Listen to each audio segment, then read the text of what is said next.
Hmm.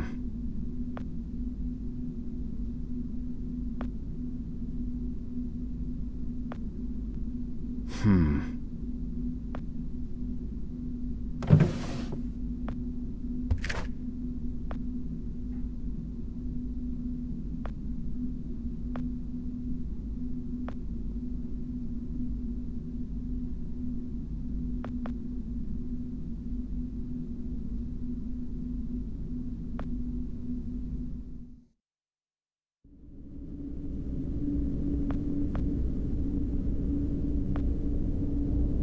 Boy.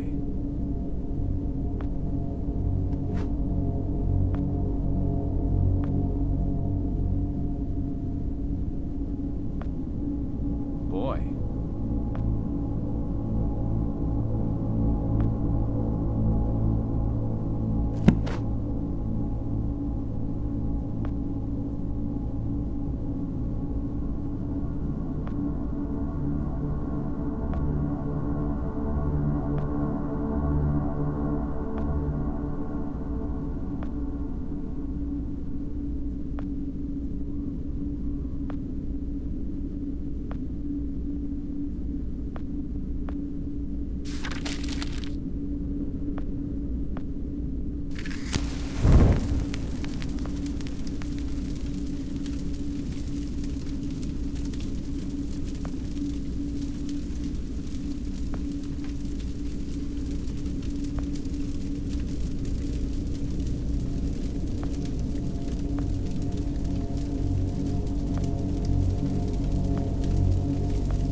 Nice.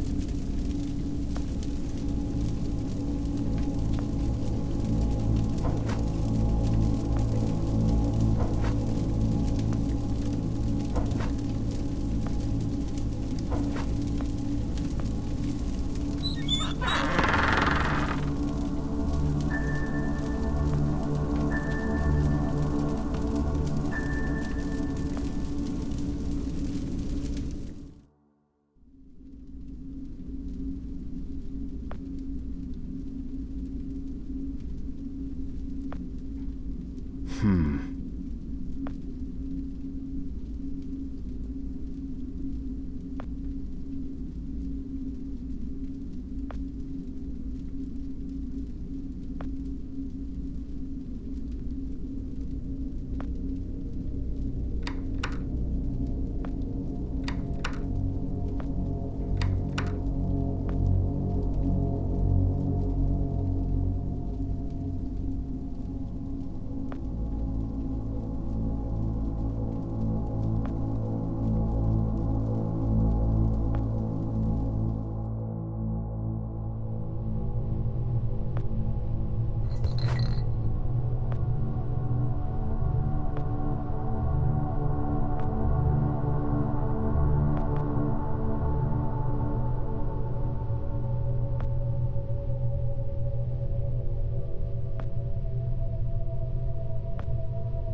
Hmm. No.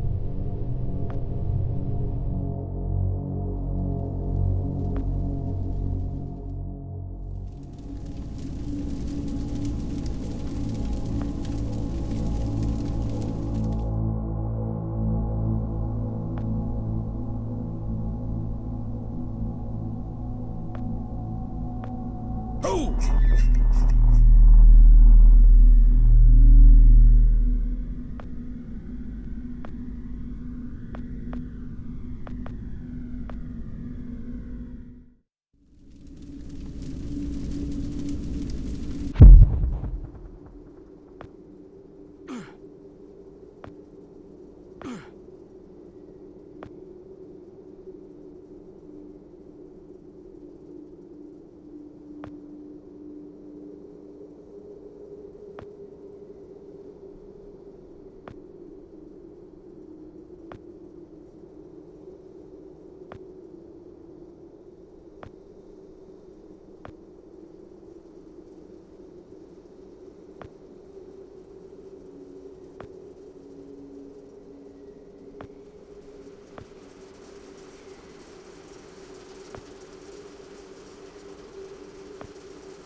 Wow.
Whoa.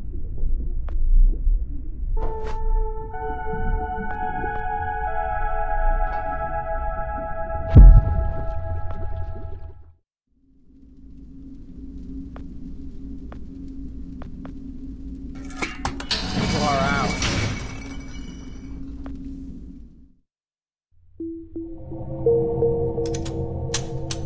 Stop right there! Whoa, wait! Mr. Lambert, sir, it's me, Joe! I don't know you. What are you doing in my house? You sent me here, remember? I've done no such thing. For an intruder, you're not very bright, you know that? For all the commotion you caused getting in here, you might as well have brought a bulldozer. Now, you have exactly 5 seconds to explain what you're doing here, or so help me God, I'm pulling this trigger and sending you on your way. 5. I was sent here. 4. By you! 3. You told me to find you. to warn you about the end of the world. 2? You were old, with white hair, and you got shot. Oh, God, please don't shoot me, Mr. Lambert. You gave me this. It's an chrono. It's a time machine. I gave you that? Yes! I've never seen anything like it, but on the back, that's my family signet. I made this? It's simply magnificent. I gave this to you? Why? Who are you? Name's Joe, sir. I'm just a janitor at the Archon building. I found you in a room with a big, round door in the basement labs this morning, and you were dying. You said you'd come from 40 years in the future to stop the end of the world. I guess I was the only one around, so you gave me this and told me to find you and tell you all this, and I've been there. The future, I mean. A bunch of times. And you were right, Mr. Lambert. Everyone's gone. My God, so it did come to pass. They really did it, those greedy goddamn bastards. I told them this would happen. Wait, I was dying? How? You said you'd been shot. I had to actually find you at the morgue to get this address. Shot? By whom? No, wait. Don't say anything else. You succeeded in finding me, which means anything you tell me from this point on could alter the course of action that brought you to my doorstep. The less I know, the better. So, you've seen the future. What did you see? It's like a bad dream, sir. Everyone's gone. Buildings are coming apart. It's all just quiet. What happened, Mr. Lambert? It is Dr. Lambert. And considering all the effort you just went through to find me, not to mention bearing witness to the horrific outcome of the biggest breakthrough in the history of science, I suppose I owe you some kind of explanation.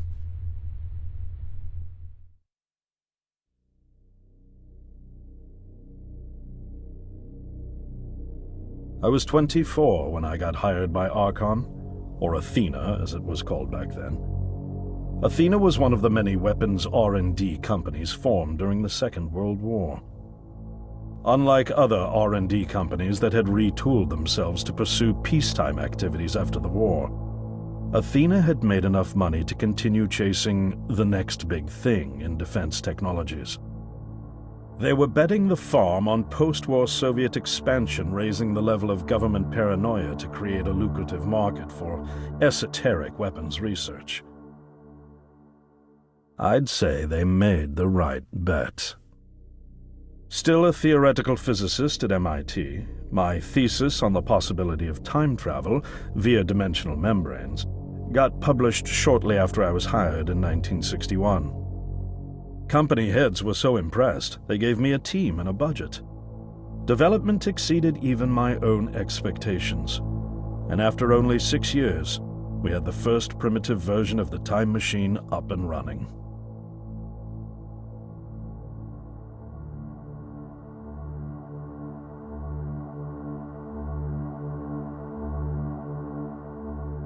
Our first successful trials involved sending simple objects into the future with a timed return. But with Archon running out of money, that was all the company bigwigs needed to secure a big fat contract with the Department of Defense.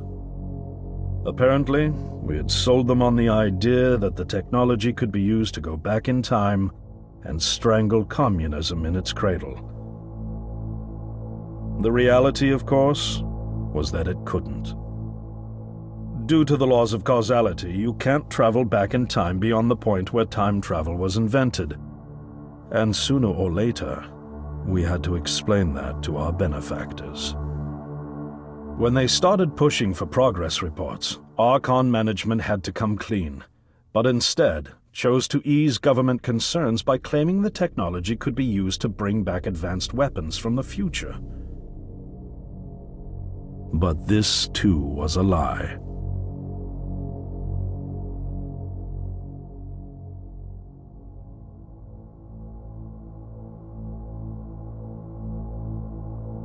At this point, we'd already had our first of many human trials, and we knew there would be no weapons. In fact, our results were as terrifying as they were baffling. Time pilots returned frenzied and confused, raving about empty streets and human remains. At first, we assumed the city had suffered a Soviet attack in the near future and had been evacuated as a result. But as we pushed on further, the terrible reality became clear. Time pilots started returning fatally ill, dying within a day or two from painful convulsions. Some never returned. We lost several pilots, machine prototypes, and other equipment. When the first contamination erupted in the lab, we were completely unprepared, losing 3 lab technicians to what we later identified as an incredibly aggressive airborne virus.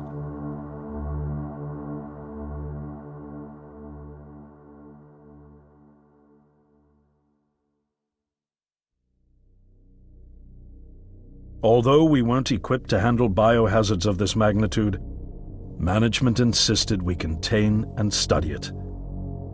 To keep our pilots and the virus alive long enough to study, we co-opted experimental cryotechnology from another project, Lazarus, and established a makeshift virus lab. Once again, the bigwigs managed to spin our setbacks into a success story for the Department of Defense, now claiming that the virus could be cultivated for use as a biological weapon. The team threatened to resign, but outrage was swiftly quenched by promises of massive salary increases and stock options. I didn't take the bribe. I'd witnessed the lethal efficiency of the virus firsthand. I knew there was only one way this was going to end, so I handed in my resignation and set up shop out here. For over a year, I've been working to recreate the technology to bring me back in time and prevent mankind's extinction from ever happening.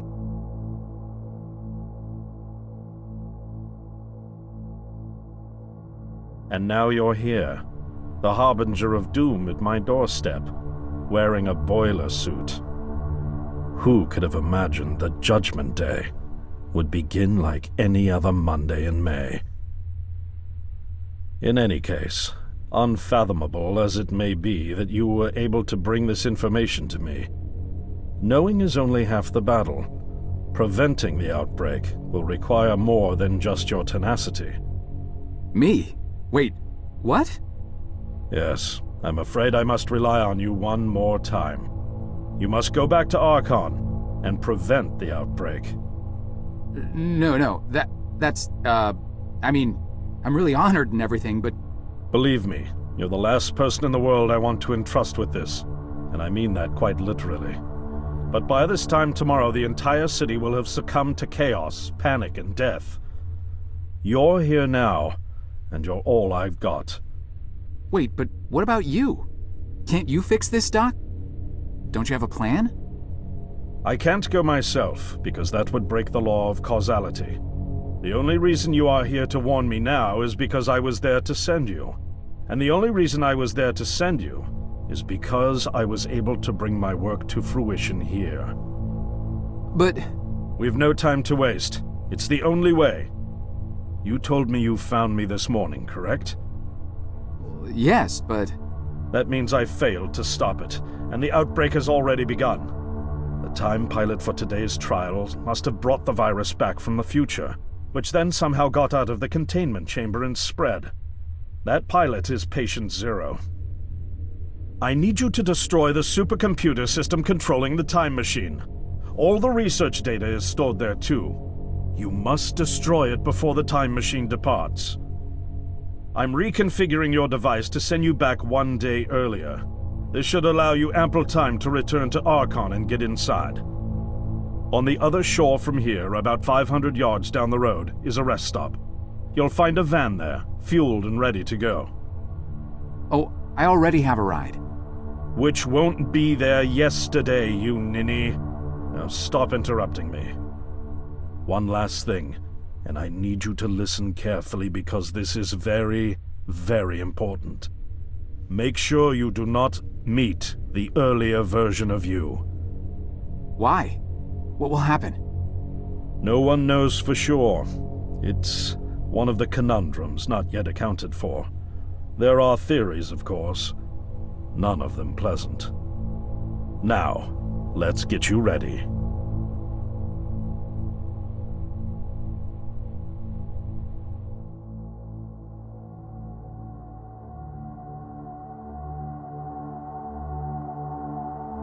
How did I get myself into this?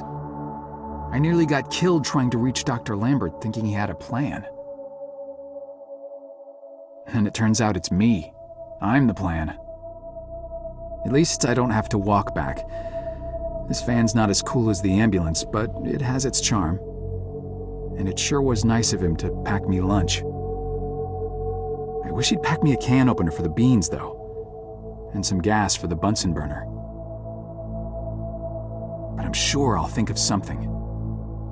I've got several hours of driving ahead of me after all. It'll be almost morning before I get to Archon. I just hope I have enough time.